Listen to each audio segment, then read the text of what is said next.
Hola, buenos días.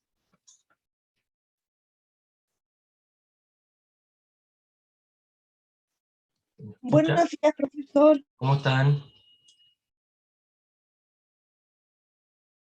¿Bien? Demos un par de minutitos para que llegue más gente,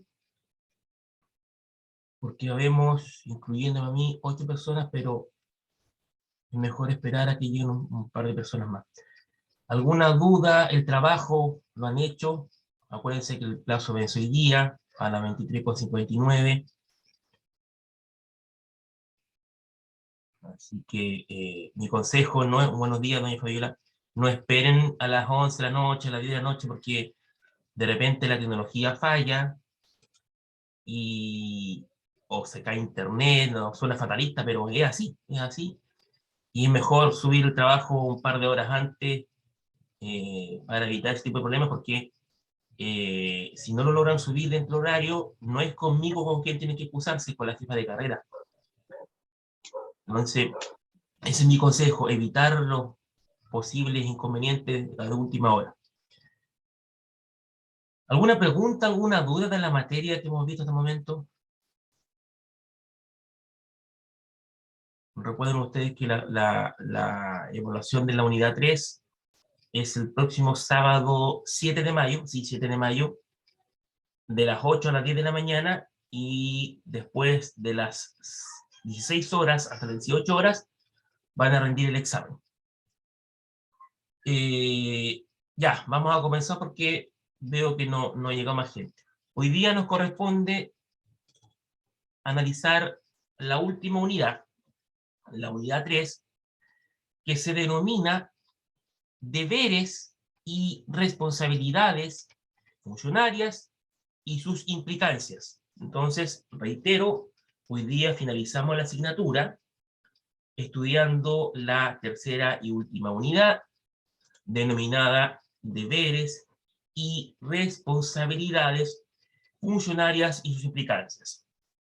Antes de comenzar a analizar concretamente cuáles son estos deberes y cuáles son estas responsabilidades, no está de más recordar que todo funcionario público, ya, cuando se le denomina como tal, es porque está desempeñando un cargo, que duda cabe, ¿no es cierto?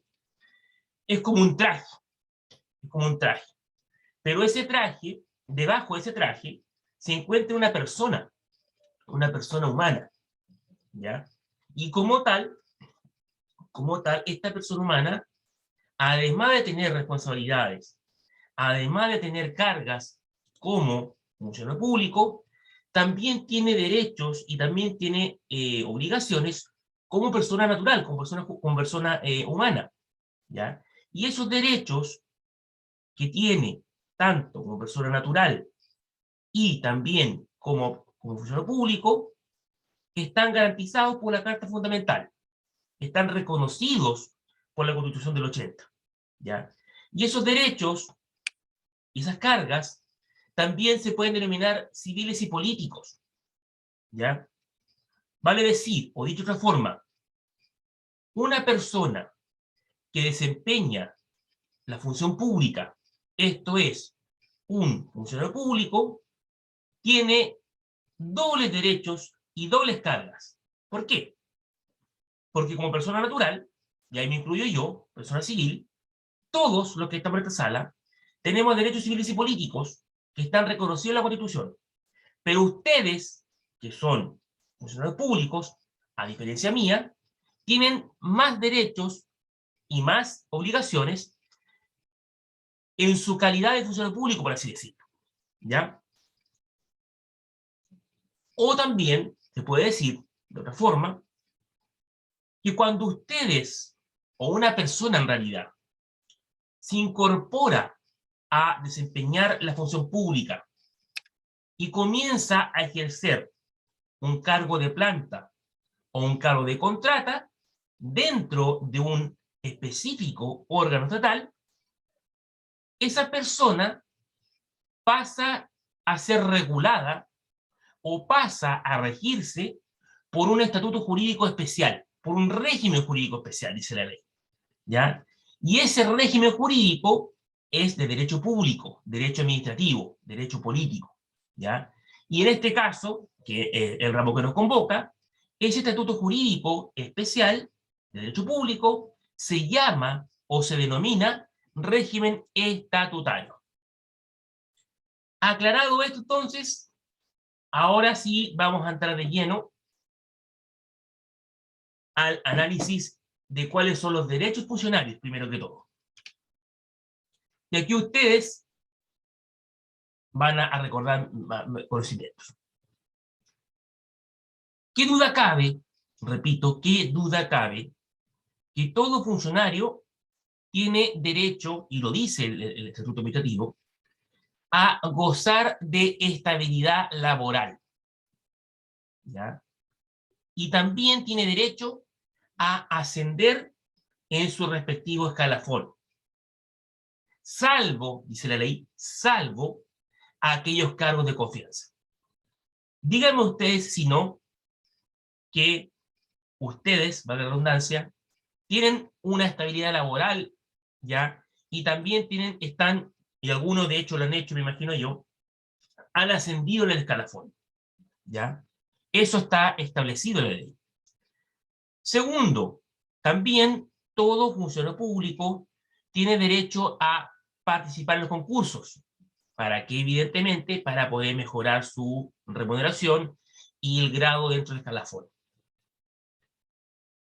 Tercero, todo funcionario público también tiene derecho a hacer uso de los feriados, a hacer uso de los permisos y también de las licencias médicas. Y en caso de que el funcionario sufre un accidente, ¿ya? Y esté en acto de servicio, o bien contraiga alguna enfermedad como consecuencia del desempeño de sus funciones, ahí también tendrá derecho a recibir una asistencia médica y asistencia social, ¿ya? El quinto derecho que tiene todo funcionario público es participar en capacitaciones, ¿ya? Y a gozar de todas aquellas prestaciones y beneficios que contemplen los sistemas de previsión y bienestar social, siempre de conformidad a la ley. Y las damas también van a tener derecho a que se les aplique la normativa que establece el Código Laboral, el Código de Trabajo, para los efectos de la maternidad, ¿ya? Toda aquella normativa de la maternidad que está establecida en el título segundo del libro segundo del Código de Trabajo, se les aplica también a ustedes, ya damas presentes. Y séptimo derecho también es que todo funcionario público tiene derecho, valga la redundancia, a ser defendido, ojo, a ser defendido y a exigir el propio funcionario de la institución a la que pertenezca que esa institución se encargue de perseguir la responsabilidad civil y la responsabilidad penal de todas aquellas personas que puedan atentar en contra de su vida o en contra de su integridad corporal. Esto, por ejemplo, lo puede exigir aquel funcionario que hace un par de semanas atrás apareció en las noticias de un CEFAM, no me acuerdo cuál era, en donde un usuario le pegó un combo, me parece, o lo agredió físicamente. Eventualmente ese funcionario podría exigir del Servicio de Salud que persiga la responsabilidad penal de esa persona que la agredió, ¿ya? ¿Por qué? Porque en ese momento ese funcionario fue agredido cuando estaba en pleno desempeño de sus funciones, ¿ya? Incluso más, también podría eventualmente, imagínense que esa persona en ese caso específico lo hubiese calumniado, ¿ya? Lo hubiese injuriado. También en ese caso, ese funcionario tiene derecho a exigir que el Servicio de Salud lo defienda, ya, y eventualmente persiga las responsabilidades penales y civiles en el caso concreto. Ahora, esto lo dice la ley, pero en la práctica no estoy tan seguro que se cumpla, que se haga concretamente. Yo podría apostar que en el caso, en el ejemplo que estoy colocando, la persona que agredió al funcionario de la salud hoy día no está siendo objeto de ninguna persecución penal y tampoco está siendo objeto de un juicio civil para perseguir esta responsabilidad. Yo creo que esto un buen chileno pasó piola, ¿ya? Me puedo equivocar, sí, me puedo equivocar, pero lo que veo yo, por lo menos, de un punto de vista mío, es que el Servicio de Salud tiende a minimizar esto. Entonces dicen, no, si no fue tan grave, entonces no vamos a hacer las acciones judiciales correspondientes. Aparte también porque les sale caro, porque tienen que entrar a funcionar en la parte judicial. Ahora, ese caso es puntual porque se han visto hacia atrás también otras noticias en donde hay garabateos, hay maltrato, abuso contra los funcionarios. En San Pedro de la Paz también hace un tiempo atrás, no sé si era un fan de Boca Sur, de Candelaria, también hubo una especie de agresiones, ¿ya? Pero lo concreto que en ese caso el funcionario está en todo su derecho para exigir que el servicio de salud o el servicio al cual presta servicios, valga la redundancia, lo defienda y persiga las responsabilidades civiles y penales que correspondan. Supongamos que se verifica una denuncia. No, espérame.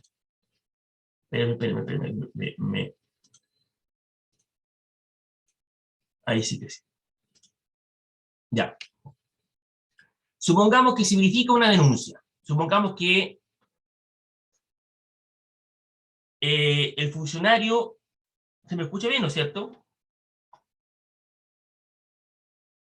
Está muy Sí, callado. Ya, sí, ya, pensé que se me había... estamos atentos. Ya. Aquel funcionario que denuncia al Ministerio Público o a la policía, llámese PDI o Carabineros, algún crimen o simple delito, ¿ya? Y a la autoridad competente los hechos de carácter irregular, ¿ya? Y que eventualmente puedan contravenir el principio de probidad administrativa, ese funcionario, acusador por así decirlo, tiene los siguientes derechos. No puede ese funcionario que acusó ser objeto de ningún tipo de medida disciplinaria denominada suspensión del empleo, y menos la destitución, ¿ya? Tiene una especie de fuero. No es específicamente un fuero, pero queda protegido. ¿Por qué? Porque ustedes creen que si yo, funcionario público, la ley permitiera que ante una eventual denuncia yo pueda ser removido de mi cargo, pueda ser suspendido, ¿ustedes creen que voy a hacer la denuncia? Evidentemente que no. La ley lo que quiere acá es que ese funcionario tenga la tranquilidad de denunciar, ¿ya? Y que no se sienta amedrentado, que no tenga miedo, ¿ya?, de las posibles consecuencias de esa denuncia. ¿Hasta cuándo opera esta no aplicación de la medida disciplinaria de suspensión e institución? ¿Ya? Opera desde la fecha en que la autoridad respectiva recibe la denuncia y se extiende hasta la fecha en que concretamente se resuelva esa denuncia, teniéndola por representada, ¿ya? O en su caso hasta 90 días después de haber terminada la investigación sumaria ya incoados a partir de la citada denuncia. Durante ese plazo, entonces, este funcionario que hizo la denuncia no puede ser objeto de la medida de remoción, perdón, de destitución, ni de la medida de suspensión del empleo. Tampoco ese funcionario denunciante puede ser trasladado de localidad ya o cambiado de la función que desempeña sin su autorización. ¿Qué significa esto? Significa que eventualmente el funcionario puede acceder, puede decir, estar de acuerdo en cambiarse, trasladarse de localidad o de función, ¿ya? Pero si no accede, si dice que no, entonces no puede ser objeto de un cambio de funciones ni de un cambio de localidad. Y tampoco ese funcionario denunciante no puede ser objeto de una precalificación anual si el denunciado fuera su superior jerárquico, espérenme que estoy aquí, ahí sí, superior jerárquico durante el mismo periodo a que yo hice alusión anteriormente, salvo, ojo, salvo que expresamente el propio denunciante lo solicitare, porque si no lo hace, rige su última calificación para todos los efectos legales. ¿Qué requisitos debe tener la denuncia? La denuncia debe ser fundada, primero que todo. ¿Y qué significa ser fundado? Significa que la denuncia debe tener un relato lógico, un relato coherente de los hechos que constituyen la denuncia. Hechos. ¿Cuándo ocurrió? Horario en donde ocurrió, lugar donde ocurrió, quiénes están involucrados, en qué consiste la denuncia. Eso es un relato lógico, un relato coherente. O sea, partamos de la base que la denuncia debe estar bien redactada, ¿ya? Eso significa fundada, dar razones. Segundo, debe identificar al denunciante y su domicilio. Tercero, debe tener una narración circunstanciada de los hechos.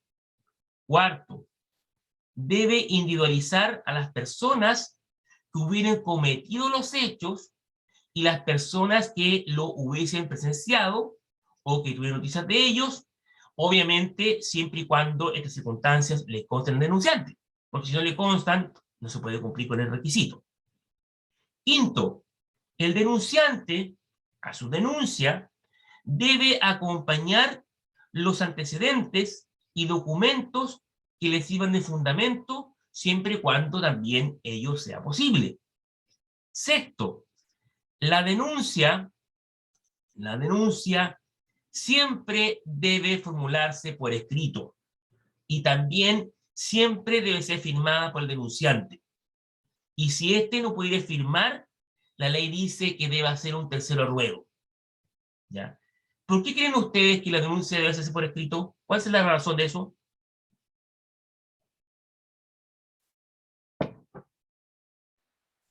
Porque hay registro, las palabras se las lleva el viento. Exacto, para que quede un respaldo.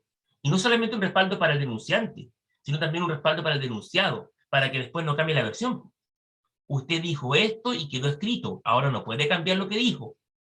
Y firmado para que ese denunciante asuma su responsabilidad ante una eventual mentira, por ejemplo. ¿Ya? Ahora bien, de aquí una opinión personal, dice la ley que cuando el denunciante no puede firmar, lo hará un tercero a ruego. En la práctica, encontrar ese tercero es casi imposible. ¿Quién va a querer firmar una denuncia ajena, independientemente que su responsabilidad se encuentre morigerada? Yo, por ejemplo, me rehusaría a priori. Soy sincero, me rehusaría. Es un poco difícil encontrar este tercero, ¿ya? Séptimo, perdón.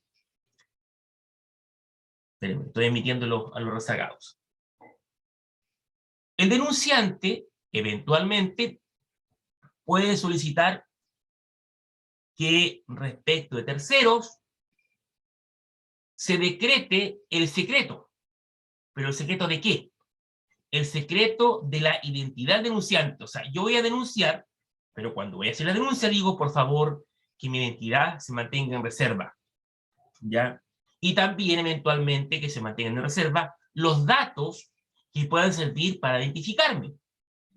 Y también que se mantenga en reserva la información, los antecedentes y los documentos que yo denunciante voy a entregar con ocasión de la denuncia. ¿Por qué? Para evitar algún tipo de represalia, no solamente de mi trabajo, eventualmente alguna represalia física, que me pueden agredir, o ir más allá, que me puedan matar, literalmente. ¿Ya? Las denuncias que no cumplan con lo que aquí acabo de indicar, ¿ya? La consecuencia es que no se tiene por presentada. O sea, cualquier denuncia que no cumpla en forma taxativa con todos los requisitos que acabo de indicar, simplemente se tiene por no presentada. Ahora bien, la autoridad que recibe la denuncia tiene, desde la fecha de la denuncia, un plazo de 3 días hábiles para resolver si la tiene por presentada o por no presentada.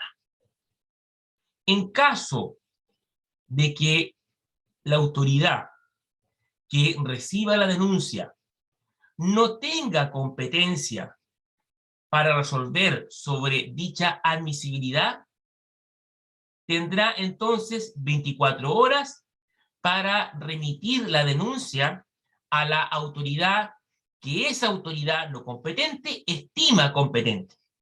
O sea, queda a criterio de esa autoridad que al principio no es competente para derivar la denuncia a la autoridad que ella estima competente.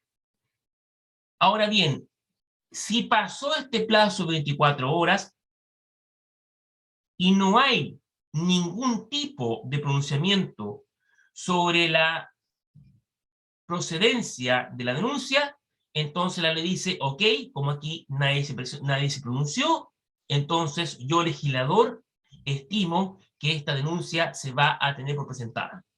¿Ya? No queda en el limbo el tema. La ley se pone en el caso de que pueda haber alguna autoridad floja o alguna autoridad inoperante que no cumpla con el plazo, entonces ahí la ley dice, ok, esta autoridad fue inoperante, fue floja, yo, legislador, entonces la doy por presentada la denuncia.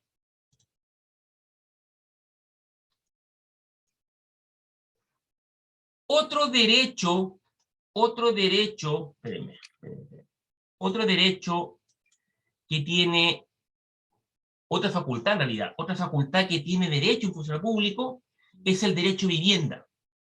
Pero este derecho a vivienda no es el derecho que todos conocemos como que yo tengo derecho a subsidio habitacional o que tengo derecho a tener mi casa del gobierno. No. Este derecho a vivienda tiene características específicas. Es especial. Este derecho de vivienda al cual tiene acceso todo funcionario público consiste básicamente en que el funcionario va a poder ocupar junto con su grupo familiar y en forma gratuita, ojo, gratuita, la vivienda que exista en el lugar en que funcione la institución en la cual trabaje. Pero ¿cuándo va a tener derecho a ocupar esta vivienda? Cuando la naturaleza de la labor que desempeña el funcionario público sea la mantención o la vigilancia permanente del recinto y esté obligado a vivir en él. O sea, dicho de otra forma, este derecho de vivienda es restringido. Solamente lo tienen aquellos funcionarios que van a trabajar en el lugar donde va a desempeñar la función, ¿ya? Y que tienen la obligación de mantener y vigilar permanentemente el recinto. Ahora bien, la ley también agrega que aún en el caso de que el funcionario no esté obligado por sus funciones a habitar esa casa que está destinada al servicio, siempre tendrá el derecho a que le sea cedida para que él viva con su familia, pero ahora ya no va a ser gratuito. En ese caso, ese funcionario va a tener que pagar un alquiler, va a tener que tener un contrato de arriendo, va a tener que pagar una renta. Y esa renta va a ser equivalente al 10% del sueldo asignado al cargo, ¿ya? Y esa cantidad de plata no la paga voluntariamente el funcionario, se le descuenta por planilla, se le descuenta mensualmente de su remuneración, para efectivamente asegurarse de que se iba a pagar, ¿ya? Y no nos vamos a encontrar con un funcionario que, oh, se me olvidó pagar, entonces, y empiezan los problemas. No, se le descuenta automáticamente. Ahora bien, este derecho de vivienda no corresponde a el funcionario o al cónyuge del funcionario cuando alguno de los dos eventualmente haber sido designado al lugar para trabajar, coincidentemente tenga una vivienda en la localidad donde va a trabajar. Por ejemplo, a mí me mandan a trabajar a Punta Arenas, yo soy funcionario público, y yo justo tengo una casa en Punta Arenas. Entonces, porque es mía, o de mi cónyuge. Entonces, ahí yo no voy a tener derecho a vivienda porque el servicio va a decir, oiga, pero usted tiene su casa, señor Echeverría, váyase a vivir ahí, ¿ya? Lo que resulta lógico, porque ¿por qué tengo que vivir gratis en una casa pasada por el Estado si tengo la mía al lado? Por eso más que nada se hizo eso. Otro derecho que tiene todo funcionario público es el derecho a permutar el cargo, ¿ya? Dicho de otra forma, el funcionario público siempre va a tener la facultad para poder solicitar la permuta de su cargo, con la sola condición de que ese cargo no sea de aquellos denominados de exclusiva confianza, ¿ya? ¿Y en qué consiste la permuta? La permuta es cambiar, ¿ya? Cuando uno permuta un vehículo, le cambia mi vehículo por el tuyo. Eso es permuta, ¿cierto? La permuta, entonces, y en este caso voluntario, nos ponemos de acuerdo con doña Fabiola, por ejemplo, con doña Elba, que estoy mirando aquí, las menciono porque son las primeras que veo en la pantalla, y le digo, doña Fabiola, ¿usted está de acuerdo en desempeñar mi cargo? Y yo estoy de acuerdo en desempeñar el suyo, ¿por qué no cambiamos? Eso básicamente, o sea, tiene que haber voluntad, ¿ya? Y siempre los funcionarios deben ser titulares de igual grado de la respectiva planta para que pueda verificarse esta permuta. Y obviamente también deben poseer los demás requisitos legales y reglamentarios para poder ocupar el respectivo empleo, ¿ya? Y también esa permuta, ojo, debe ser aceptada por la autoridad que nos designó como tales, como funcionarios. Cuando ya se concreta, cuando ya se verifica la permuta, esos funcionarios ya pasan ahora a ocupar en el escalafón el último lugar del respectivo grado hasta que obtengan una nueva calificación, ¿ya? En la práctica, la pregunta es, ¿un funcionario puede permutar su cargo? Sí, lo puede hacer, pero cumpliendo con específicos condicionantes, con específicos requisitos que la ley se encarga de señalar caso a caso. Y el primer requisito básico y fundamental es que la permuta debe contar con la voluntad de los funcionarios involucrados, porque si no hay voluntad, no simplemente y evidente, no se puede realizar la permuta del cargo. Otro derecho que tiene todo funcionario público y también todo trabajador en realidad es el derecho a percibir una remuneración. Lógico, usted no trabaja por bolitas de dulce, yo tampoco, ya, aun cuando yo soy trabajador independiente. Pero si fuera trabajador dependiente, tampoco trabajaría por bolitas de dulce. Todos estamos trabajando para tener derecho a esta remuneración. Estoy diciendo una perogrullada, pero no está de más decirlo. Nadie trabaja gratis, ¿cierto? Respecto a este derecho a recibir una remuneración, y circunscrito exclusivamente el funcionario público, lo que podemos decir acá es que el funcionario público tiene derecho a percibir por el servicio que presta toda aquella remuneración y todas aquellas asignaciones adicionales que establezca la ley en forma regular y completa. Regular significa que periodo a periodo, cada 30 días, va a recibir su remuneración, y completa, que debe recibirla como la ley así lo dice, salvo evidentemente los descuentos legales.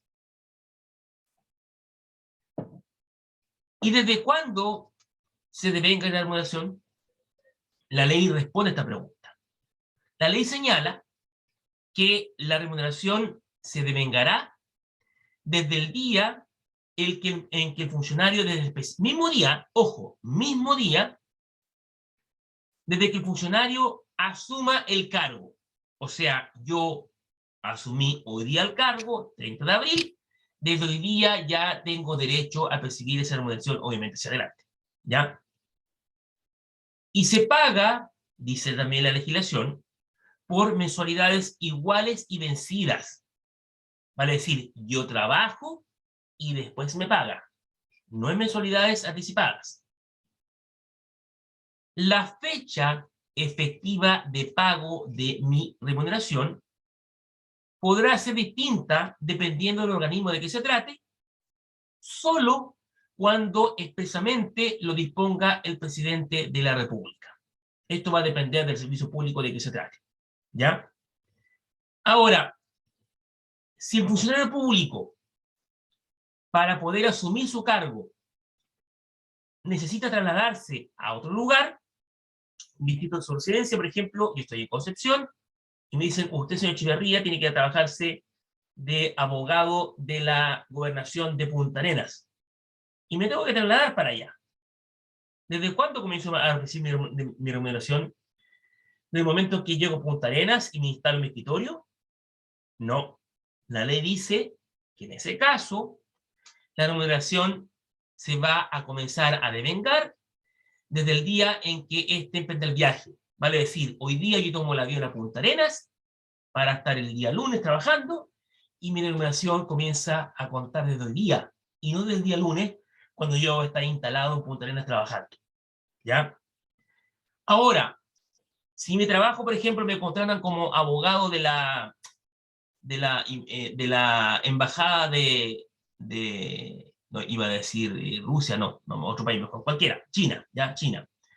En ese caso, ahí la remuneración, dice la ley, comienza a devengarse desde 15 días antes del viaje, lo que para el funcionario en cuestión resulta beneficioso, ¿ya? Porque evidentemente, dependiendo de la distancia, va a demorar en llegar al lugar. Pero la ley se encarga de dilucidar esto, dice 15 días antes del viaje.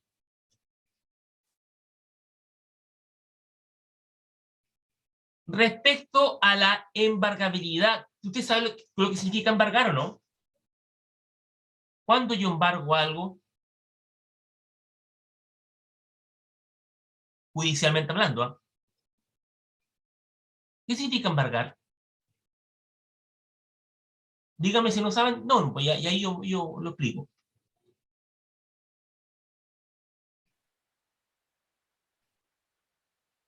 Bueno, embargar significa que, y toco madera, a mí me pueden quitar bienes por alguna deuda que yo tenga. Si yo pido un crédito, un crédito de consumo en el banco, 20 millones de pesos, y el banco me los pasa y me dice, ok, señor Echeverría, usted tiene que pagar cuotas mensuales de 300.000 pesos. Y yo pagué la cuota 1, pagué la cuota 2 y la cuota 3 fallé, ni Dios lo quiera. Y el banco me dice, a ver, señor Echeverría, venga para acá.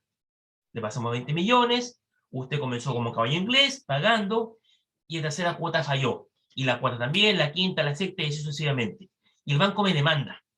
El banco me demanda, evidentemente, para cobrar la plata que me prestó, y me dice, usted tiene una casa, tiene un auto, le vamos a quitar su casa. Ese quitar es embargar.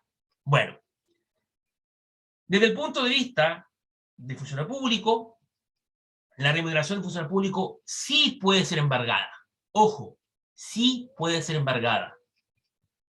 Incluso más, hasta la mitad. O sea, si yo gano 1 millón de pesos, me pueden embargar hasta 500.000 pesos. ¿Pero en qué casos? Cuando exista una resolución judicial que esté ejecutoriada, vale decir que ya no se puede cambiar, y que me haya condenado al pago de alimentos.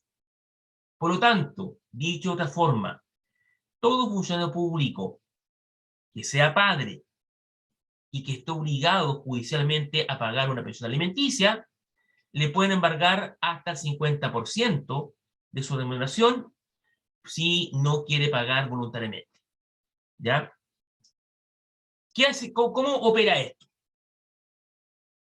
Eventualmente, ese embargo puede ser descontado mensualmente del servicio, ¿ya? Porque en principio el funcionario a lo mejor está pagando voluntariamente en la cuenta de la alimentaria, de la madre de su hijo, ¿ya? Pero ante el incumplimiento reiterado en el pago de la pensión alimenticia, entonces la ley le dice, ok, vamos a hacer ahora retención judicial. Y usted, señor, no va a tener que pagar más voluntariamente. Su empleador le va a cortar un pedacito de torta y le va a depositar directamente en la cuenta de ahorro de la mamá. ¿Ya? Solamente en ese caso puede ser embargado, de acuerdo al estatuto administrativo. Pero, y queda prohibido deducir de la remuneración del funcionario cualquier otra cantidad de impuestos que correspondan al pago de cotizaciones, de seguridad social, establecidas precisamente por las leyes, ¿ya? Pero el jefe superior de la institución en la cual trabaja el funcionario público, o el secretario regional ministerial, o bien el director regional de servicios nacionales, según corresponda, y solo a petición del funcionario público respectivo, podrá autorizar que se deduzca de la remuneración del trabajador alguna suma o algún porcentaje que esté destinado a efectuar pagos de cualquier naturaleza, ¿ya? Pero que no puedan exceder en conjunto del 15% de la remuneración. Esta norma, en la práctica, permite, por ejemplo, que el funcionario le diga al servicio, ¿sabes, señor servicio? Yo estoy pagando un crédito hipotecario de mi casa. Entonces, solicito por escrito que me descuente el banco, pero mensualmente, el monto del dividendo, ¿ya? O pido un crédito de consumo y también pido que me lo descuenten de mi remuneración, ¿ya?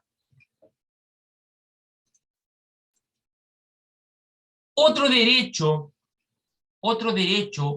al cual tiene derecho, valga la redundancia, un funcionario público, es al percibir ciertas y específicas asignaciones. Ciertas y específicas asignaciones. ¿Cuánto nos quedan? No, si nos queda un ratito. A ver, respecto de las asignaciones, el Estatuto Administrativo dice que el funcionario público tiene derecho a percibir las siguientes asignaciones. 1, o letra A, pérdida de caja, ¿ya? Que se va a conceder solamente al funcionario que, en razón del cargo que desempeña, maneje dinero efectivo como función principal. Salvo, agrega la disposición, salvo que la institución contrate un sistema de seguro para sus efectos. Vale decir, esta asignación de caja no la perciben todos los trabajadores del servicio público. Solamente va a tener derecho a percibir esta asignación aquel funcionario que, como función principal, sea la de manejar dineros en efectivo. Pero aun cuando ese trabajador maneje dineros efectivos, no va a tener derecho a percibir esta asignación cuando exista un sistema de seguro para los efectos. O sea, que un seguro va a pagar esa pérdida, ¿ya? Segunda asignación a la cual tiene derecho un funcionario público. La asignación de movilización. ¿Cuándo se concede esta?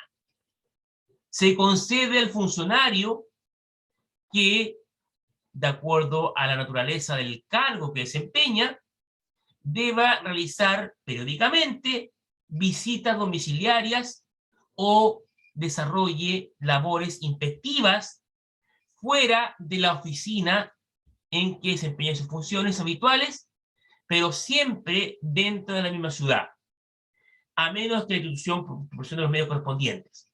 O sea, yo trabajo, por ejemplo, en San Pedro de la Paz, y me mandan eventualmente a Penco, o me mandan a Chihuayante, o me mandan a